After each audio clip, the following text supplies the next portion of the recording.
Hello, hello, hello. How are you doing? On this, I lose track of the days. It's Tuesday. So I thought I would drop in as promised and give you a little bit more of an idea of how we started home education. Because the term is actually home education normally. There will be some people who get a little bit fussy with terminology, but it doesn't really matter for the purpose of this video. But obviously, a lot of you have suddenly found yourself homeschooling, and it's a choice that's been completely taken away from you. So I figured I'd just share a little bit about our journey, because we did choose it. Share sort of the decision making process that we did. Give you a little bit, I've just got a couple of notes here to make sure I cover everything. Give you a little bit of a look of what a typical day looks like for us, even though there sort of isn't really a typical day. Then I'm going to look at how we've had to change, because this isn't how home education normally looks for us either. So we've had to go through quite a few changes. And then I'll give you, 2 or 3 just little tips that you can hopefully take away and implement into your new normal at the moment world of school. Obviously, Thursday night it was announced that we had an extra 3 weeks of lockdown. So for at least the next 3 weeks, it's homeschooling. I'm not sure what's going to happen after that. Whether schools will reopen, it's a waiting game. So, hello if you're joining live. Hello if you're on the replay. I'd love to find out who you are, where you are at the moment. Is it that you're somebody who's chosen to home educate normally, or if it's somebody who's been thrown into the deep end. Okay, so why did we start to home educate? Well, we pulled Megan out of school at the end of year 4, and so obviously as she was due to go into year 5 in the September, Kenzie would have been due to start reception. And there's lots and lots of niggles, shall we say. Because actually Megan did reception in year 1 at one school, and then there was issues with the head teacher, and the school went from really good to pants. And it was only a little village school. It was lovely. It was a really, really great school. And it went from about 100 kids to, I think it was when we left, half. It was about 49, 50 kids in half a term. Just over half a term. It was ridiculous. It was really bad. It went from one extreme to the other. And so we moved schools. And then she did year 2, 3, 4 at this other school. And it was just a new head teacher came on. We won't go there. Not a very nice person. And we were just like, I can't be bothered with changing school again, because it's similar problems. And years and years ago, when I was actually just had Megan, I was thinking, it'd be lovely to do this. But, things get in the way. You get caught up in the system of sign up for school, etc. And we were just like, okay, let's have a look. It sounds interesting. Sounds like it'd be really good. We did a bit of research, had a chat with Megan, see what she thought of it. And we was like, do you know what? Let's go for it. We'll try it for a year. If it's the right thing for us, fantastic. If not, there's no biggie. We can just go back to school. And within probably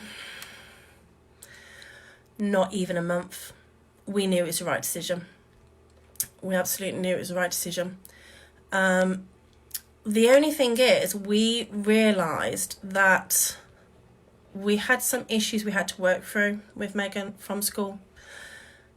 That we had, how can I put it nicely? We had put our trust in the school to teach her, and we had automatically assumed it was our own problem. We assumed, but we assumed that she was being taught them. And whenever we went to parents' evening or reports or anything like that, it was just, oh yeah, she's brilliant. She's at the top sets for everything. No worries. Okay, fantastic. And then when you bring her out of school and you're like, you're going through maths, for example, we'd be going through some stuff and she'd be like, I don't know what you're talking about. And there was like lots and lots and lots and lots of this stuff. We was like, oh my gosh, we've got to go through the basics. And it was really frustrating because this is stuff she should have done at school. So we had to bring it all back down. We had to go through all the basics, even to like times tables, various ways of like doing division. She didn't know the simple ways of doing stuff. And the thing is that I had to learn as well, which is great fun. I'm just glad for Google because I'm not going to lie, I am just a few steps ahead of them. So if it's something that we're looking at, I'll Google it just to make sure that I know how to do it. But I mean, it's like just reading. We had a major problem with reading because the stuff that the school were getting her to do, she hated it. Absolutely hated it. And, I'd be going to school saying, look, can you give us something different because she's becoming a reluctant reader? And it was just like banging my head against a brick wall. I could have throttled them. They were terrible. And it's took 2 years to actually get to the point where Megan loves to read. And it was thanks to actually a tutor friend who, it was her daughter who sort of said, oh, try this book. And we can't stop it now, it's amazing. But that was the reason really why we started it. We just weren't happy. And then when we took her out and we realised actually there is some problems, it's a good job we've done this because we can go over it and we can tailor how we teach to suit her, which it's just so much easier, to be honest. And the only thing is, I so wish that we'd done it years ago and Megan had never gone to school. But then again, it doesn't matter. So that's a little bit about our decision. And as I say, it's the right thing for us. And I think that's the thing that I want to get across to a lot of people is obviously what's right for me and my family is not necessarily right for you and your family. I don't judge anybody else. You do what works for you, same as we do what works for us. And then moving on to sort of a typical day, to be honest, we don't have one. It all depends on what's going on. Monday, for example. Monday is always the same. We have a martial arts class for home educated kids on a Monday morning, which is amazing. We love it. The kids love it. And then we have a gymnastics session on the afternoon, which is again for home educated kids. So Monday, that's the same. Then the rest of the week, it depends on what we've got going on. Is there any workshops going about? So for example, the Safari Park, West Midlands Safari Park, every term they do a home educators day, and there might be some workshops or some sessions and some discounts. So it could be that we go to something like that. Or there might be a maths workshop somewhere or a science workshop somewhere, or we might be meeting up with friends to do some maths, or we might be meeting up with some other friends to do a geography project or do some spellings or whatever. It all depends on what's going on locally. And then outside of those sort of outside events, we do a mixture of obviously self-led. So Megan's 13 now, so she can do a lot of the stuff on her own. But Kenzie is 7, Ripley is 4. So they a little bit more time from me, which is fine, but we just work it so that just one-on-one with each other, which works out really, really well. And the thing is that we can get done so quickly. So it's like what you would cover a week at school, for example, we can get done in 20 minutes, 30 minutes, because it's one-on-one. It's tailored in a language that is specific to that child. So it's like how I would talk to Kenzie is different to how I would talk to Megan, because obviously there's different ages. But I can talk in Kenzie language, which is amazing, and she lives in her own little world, and it's an amazing place to live. I'd love to live there. But she needs to be taught a certain way for her, and that means that she learned to tell the time in 10 minutes in a conversation. That was it. It was a 10-minute conversation because she wanted to learn. And then the example I always give to people to explain how we learn things is actually from Kenzie. So it's like she asked the question about clouds. Why do we have the different clouds? I was like, okay, well, we'll learn about that. And then we found out there's 10 different types of clouds. I didn't know that. And we got to one type which holds the energy of 10 atomic bombs. So then the next question was, well, what's an atomic bomb? Okay, so then we went on to, well, it was actually, the end of the Second World War. Okay, well, why did they do that? Well, let's look at the Second World War. And then we went on to looking at Anne Frank. Well, who was Anne Frank? Now, believe it or not, I didn't know who she was. I can honestly say I don't know. I'd heard the name, but I don't know her. So we've been learning about Anne Frank. And people are like, well, how have you got to Anne Frank? And we're like, from a cloud. Which is very bizarre. But it's just how it is. And that's what we can do. We can follow the one question and it leads on to here, here, here, here. And it just works. And that works perfect for Kenzie and for Ripley when she first, when she comes and does a little bit more. She's only 4. She's not due to start reception until September, which just makes me feel very old now. So it is, our typical day is a mix of that self-learning. There's a maths program that Kenzie can do on her own. We use things like Conquer Maths. We use the Maths Factor, which Kenzie's using at the moment, which she loves it, which is the Carol Vorderman one. And then we have workbooks, which I can't, so I'll get one for Kenzie. So we have different ones. So this is Ripley's.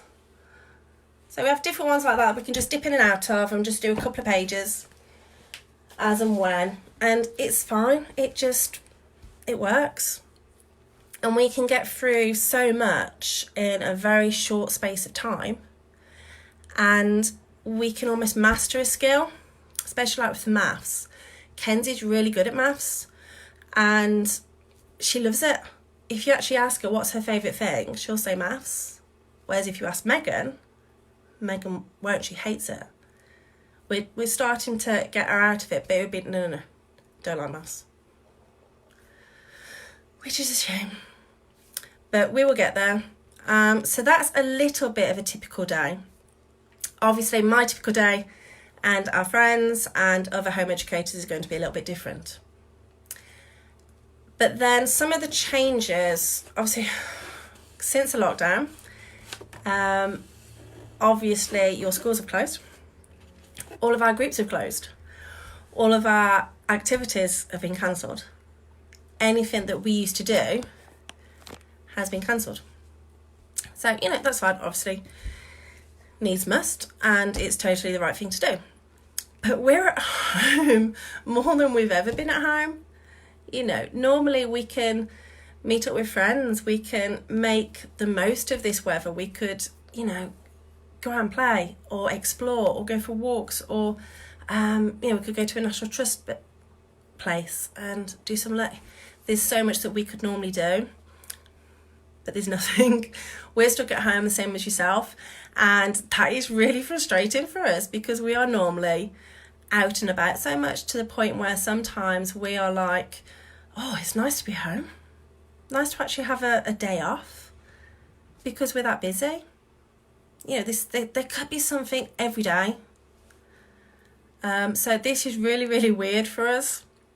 We lose track of days now because we've got no daytime clubs going on. We've got no, after school activities, no martial arts, no netball, no swimming. It's I literally have to look at my phone, like, oh, what day is it? Okay. So it's totally different. But luckily the girls, we're embracing it. We, like everybody else, we're doing what we need to do. We're actually catching up on a few things and doing stuff that we don't normally get to do. The girls are doing lots more baking. We're doing some science, doing stuff that we don't normally, which is really, really good. And then for you guys, really, if you're being forced into homeschooling because your kids' school are closed, it is difficult. I do feel for you. I really, really do, because obviously we've chosen this path. We knew what we were getting ourselves into. We knew what it was all about. We had made that decision, whereas you guys have got no choice. So I do feel for you. But the first thing really that I want you to do is realise that it's a stressful time. I mentioned this in my video last week. It's a stressful time for us. Our kids, they must be so stressed because, if they're used to going to school every day, they're used to going to their clubs, they're used to a routine, they're used to all of these different things, and that's just been took away from them overnight. Yes, there was talk about, things changing and stuff like that, but their world has changed overnight. They have got no control over anything, really. So how much stress do you think they're under? And it must be hard on them. It must really be hard on them. So really, my top advice for you is to just be there for your kids. Be easy on yourself. They are learning. They will catch up. Don't try to replicate school at home, because it's not the same. You might have been given lots of work from school, or you might not. You might have a set schedule you have to do each day. You might not. I don't know. It all depends on your school. But don't replicate it at home. Go with the flow as much as you can. Go with your child. You know your child best. Go with that. That is the best piece of advice I could ever give you, is to know your kids, be there for your kids, and make some amazing memories, so that instead of in years gone by, when they're looking back on this, they can think, oh, do you know what? This was the time where Mum and Dad were at home, or we did this fun thing that was just, we built this fort in the house, or we did indoor picnics, or we did a water fight, or we did this. Or do you know what? One day we didn't actually do any schoolwork and we just watched films all day. Who cares? It's make memories. You're never going to get this time back again. Okay. Oh, thanks, Claire. I love that. Don't try to replicate school, and don't be hard on yourself. You know your kids best. It is, and I think we don't give ourselves enough credit. We've brought these amazing kids into the world. You do know them. You really do. And you need to give yourselves a pat on the back, because you've done an amazing job. You really have. And you are coping in a very difficult time. So just be there for them and just go with the flow. Really, if you can just do one thing, it's to do that, is just chill out a little bit and just be there for them. Do little bite-sized learning if need be, especially if they're younger kids. So 20-minute session here, 30-minute session there throughout the day, especially if you've got more than one kid. If you've got, for me, it's different ages, so I will try and do separately. And just break it up, but then let them go out and play in the garden, because obviously they can't go too far. I mean, my kids haven't left where we are since lockdown started, because luckily we've got a garden. And, you know, we've got at the back garden, we've got a little bit of a hill. They're just rolling down it and just being silly.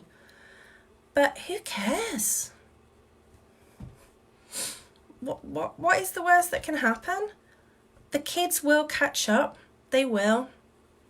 It's just chill. Just know that they are learning. It doesn't matter what it is. I mean, even if you're doing more screen time than you normally would, so what? Really? Something that I saw quickly before coming on was our martial arts academy. Now, they have fully embraced the home learning to actually keep all of the members going. So they're still doing the virtual classes via Zoom. But I also just saw them post a fantastic activity for the kids to do. And it's all about Minecraft. Now, yeah, Minecraft is gaming and all that palaver, screen time. But it's learning. It's learning lots more than you actually realise. You might think, oh, well, they're just stuck on their iPad or the tablet or the computer all the time. No, they're learning. There's lots of maths in there. There's lots of the STEM learning in there. You know, they have to think about it. It's a lot of strategy as well, because they have to plan all this stuff out. So they can't just go in and wander in and just meander along and just do whatever. They have to think these things through. They have to work out. I mean, I don't know lots about Minecraft, to be honest. But I know they have to think about what are the ingredients they need to build the certain blocks. They need to know how many blocks they need to build certain things. Kenzie built a pyramid probably about a year or so ago, maybe 18 months. And it was perfect. And she had to plan it all out. But she knew what she was doing. So, you know, see how you can use gaming. See how you can use some of their favourite things into your life. Let them bake. Let them craft. I mean, my table in the living room, where we normally do all of our sort of sit-down homemade stuff, it's a mess. An absolute mess. Because there's just random crafting stuff all over the place, and to actually use it, I'd have to really tidy it up. But the kids are just making stuff. Some of it's rubbish, not gonna lie, and it goes in the bin. But some of it's really good. I mean, Kenzie made a 3D house, which it was very simple actually, but you know, she could have took it onto a few different things, different levels, and that's something that we can explore. So just let them craft, let them bake, let them build, let them, whatever it is, just let them be. Okay, so they are the little bits that I just wanted to chat with you about today, and just give you those little tips that hopefully you'll feel a little bit more confident about. I'm going to do a free training event later on in the week, where I'll share a lot more detailed strategies that you can use to balance the business, running a business, as well as homeschooling, which is a different ball game. So something I do every day. So I'll drop in later on in the week, probably Thursday or Friday, I think it will be, and I'll share a few more specific strategies that you can use. So unless anybody's got any other questions, I don't know about you, but I always come up with the questions later. If you're watching the replay, still type out any questions, any comments. I can always pop in and answer any specific questions you've got. You know, at the end of the day, we do this every day. Happy to help in any way, shape or form. I have some amazing friends who have got so many different viewpoints as well, and you know, oh, thanks Claire, you rock Homer too, love you. But yeah, any questions, let me know, I'll answer them, and otherwise I'll drop in later on in the week and give you the details on the free training. So have a great rest of your day, and I will speak to you later. Take care, everybody. Big love. Bye.